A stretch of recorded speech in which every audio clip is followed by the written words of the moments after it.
मखमलाबाद आणि मानकर नगर परिसरामध्ये आज भारतीय जनता पक्षाच्या अधिकृत उमेदवारांनी जोरदार प्रचार केला.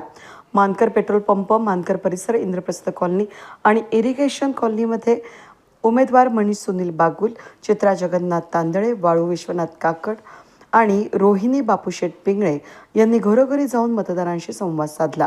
प्रचारादरम्यान उमेदवारांनी मंत्री नरहरी झिरवाळ यांच्या निवासस्थानी जाऊन त्यांची भेट घेतली. मंत्री झिरवाळ यांनी चारही उमेदवारांना विजयासाठी शुभेच्छा दिल्या.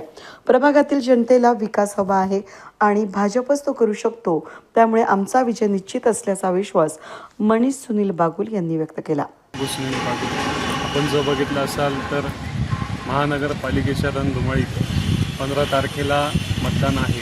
तर मी सर्वांना सांगू इच्छितो की 15 तारखेला आपण जास्तीत जास्त घराबाहेर पडून आपल्या मतदानाचा हक्क वाजवा.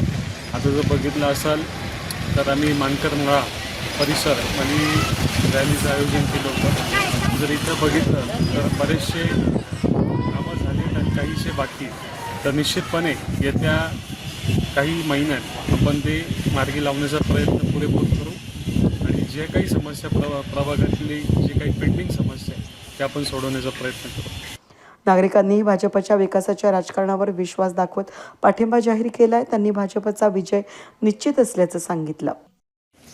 चित्रा तांदळे, मनीष बागुल, वाळू पैलवान काकडे, रोहिणी बापूशेठ पिंगळे यांनी विकासाची कामं भरपूर करणारे, रस्त्यांचे पण कामं BJPने भरपूर केलेले, यांना भरघोस मताने विजयी करा. या प्रचार मोहिमेमुळे संपूर्ण परिसर भाजपमय झाला असून निवडणुकीचं वातावरण चांगलंच तापलं आहे. तुषार भुजंगे, दर्शन चांगले, रोहित पवार, भूषण वराडे यांच्यासह भाजपचे असंख्य पदाधिकारी आणि कार्यकर्ते यावेळेस उपस्थित होते. वेद न्यूज ब्युरो, नाशिक.